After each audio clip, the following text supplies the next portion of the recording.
At Berkeley's ALS Particle Accelerator, AI is revolutionizing science. The Accelerator Assistant, powered by NVIDIA H100 GPUs, uses Gemini, Claude, and ChatGPT to solve problems and write code. With 40 beamlines running 1,700 experiments yearly, downtime costs hours of research. This AI cuts troubleshooting time by routing requests and analyzing 230,000 plus process variables.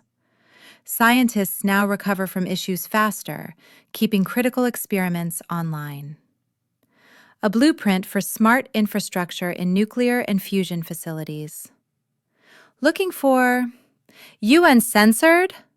AI Uncensored Daily.